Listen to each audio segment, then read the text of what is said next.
Well, hello, everybody. I hope you're doing well and that I hope you're surviving this crazy time.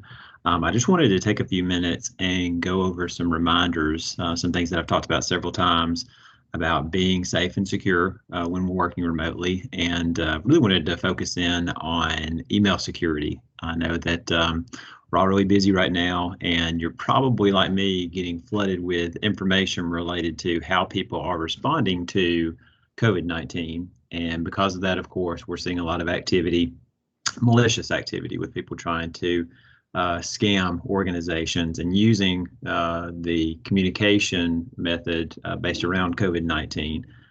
So I just wanted to go over some tips, some things that probably seen before, just as a reminder to help you as you're working from home to try and stay safe. So one of the things I thought I would do is, if you've heard me speak before, you've probably seen this particular slide.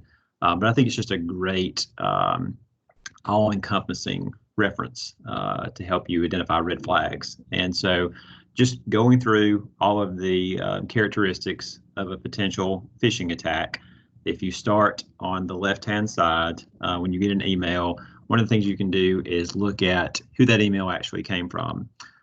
If it's coming from somebody that you don't ordinarily communicate with, so just a stranger, then you may want to be a little suspicious. If it's coming from somebody inside your organization, so an email that you may recognize, but it's out of character, the request is strange, then you may want to ask somebody to take a look at that particular email.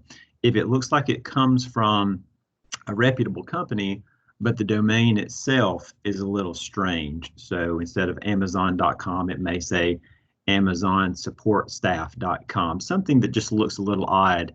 That's another red flag. You also, of course, want to look for any misspellings, any typos, anything strange in that from field. Those may be red flags that that email is malicious. Now, similarly, you want to look at the to field as well. One of the things that we see often in these phishing attacks is that recipients are carbon copied onto a blast, a shotgun type email. So if you receive an email where you're carbon copied on a message and you don't recognize the other people on that message, that might be a telltale sign that that is a phishing attempt. Also, if you notice that you're carbon copied on an email and, for example, the other recipients are just an alphabetized list of people in your organization, that also may be a characteristic, a telltale sign that you're being phished. So the from and to fields are two things that you can definitely look at to help determine whether an email is malicious.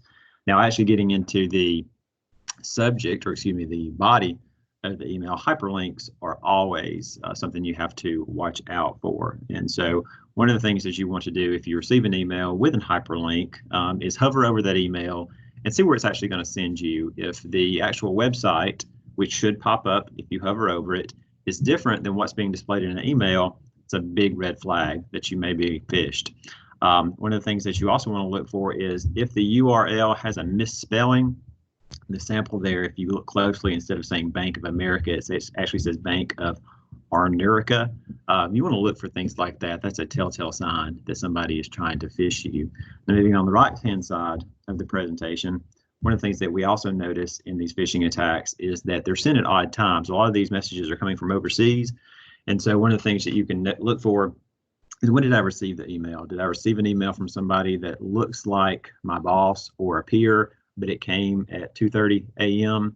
That's odd. That may be something that you want to look for to help you identify that as a phishing attack. You also want to look at the subject line, because if the subject line has something in there that you didn't request, in other words, if it came from one of your colleagues and the subject line is not in context or does not bear any relevance to a conversation or something that you may have discussed with that colleague, that also may be a red flag that this is a phishing attack. Of course, attachments are something that you want to look for. If you receive an email with an attachment, you automatically want to be suspicious. I just tell folks, if you receive an email, it doesn't matter if you're expecting it or not. If it has an attachment, go through kind of your internal checklist. If you get an email from somebody that you were not expecting a message and it has an attachment, certainly you want to be aware that that could be a phishing attack. If the attachment and the description of that attachment do not match what's being described in the subject or the body of the email. That's also something to be very suspicious of. And also just look for the file type. I always tell folks, if you receive a spreadsheet, a Microsoft Excel file, those can be carriers of malicious software. Certainly you want to be aware and maybe go through some protocol to try and check to see the safety of that message. And then finally, the content, what's actually in the body of the email. Are they asking you to, is the sender asking you to do something, open the attachment, click on the link to avoid a negative consequence or gain something of value? There's some psychology that goes on with these messages to either try and convince you to do something, and they'll prey on fear, they'll prey on worry. So you want to see what's the context of the message. You also want to look for grammatical errors, or commonly used words misspelled, or tense. The tense of a sentence, is it incorrect if it changes within a paragraph? That's a characteristic simply because these are being typed up, again, by people overseas that may not understand the nuances of the English language, and so it's very common to see grammatical errors. You also want to look at whether or not they're asking you to click on something that's odd. If there is an odd request followed by a URL, that can also be a telltale sign. And then finally, use common sense. If your gut tells you that a message just doesn't look right, if you receive a message from, again, a peer, a colleague, and the request is strange, if you receive an email that appears to be from somebody you know and it just looks odd to you, err on the side of caution. Have someone take a look at that, whether that be your IT provider, whether that be your IT department. Have somebody take a look at it and just see if there might be something that could be malicious. So, and again, I love this particular slide because it's a great reference that you can show your folks to say, hey, if you've got any questions, if you have any concerns, take a look at this and go through the checklist. Also just wanted to go through a few examples that could, again, help you. Probably seeing a lot of the Amazon type messages. This would be an example of an email that would appear to be from a reputable company, Amazon, but would have hyperlinks in it that would prompt someone to give up personal information, personal confidential information. So if you get an email like this, certainly be on your guard and certainly have somebody take a look at it.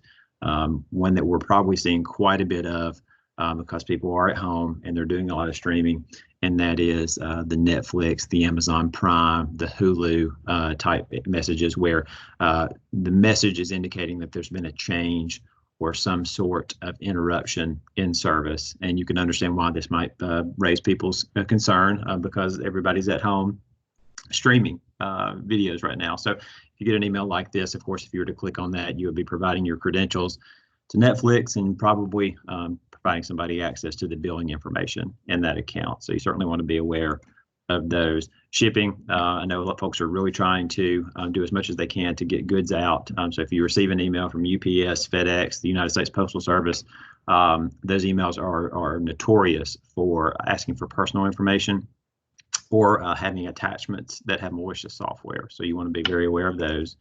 Spear phishing. If you receive an email that looks like it's targeting you specifically, this email would be targeting somebody in the Human Resources Department, and it concerns a complaint that was filed to the Better Business Bureau regarding a violation of the Fair Labor Standards Act. If you receive an email that looks like it's targeting you and your position and your responsibility, and again, it looks out of character, be aware and be suspicious. It could be somebody's trying to spear phish you. In other words, they've tried to identify what your responsibility is, what type of messaging you would be on the lookout for, and they're preying on that to hope that you might click that link in that email. And then the whaling attempts, the wire fraud. If you receive an email from a supervisor, somebody who is providing you with guidance within your organization, and they're asking you for a request that's out of character. In other words, if you receive an email from your boss or your manager asking you to wire money or provide information about payroll, certainly be aware. Pick up the phone, call that person, ask, did you send me this email?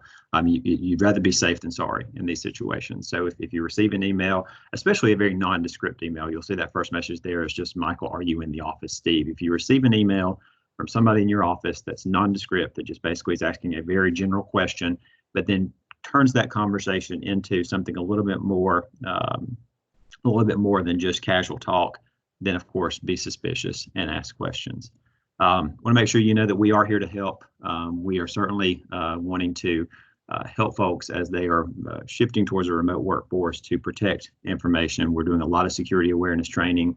Our security awareness training is really based around the principle of training staff, then testing the staff, making sure we identify the weak links, and then continuing that training. And it just becomes a cycle that we do over and over again. So that's something that we can certainly help with. And then, of course, we're still providing IT support services. So if you find yourself struggling as you've gone to a remote model with anything, please let us know. We'd love to be able to assist with anything.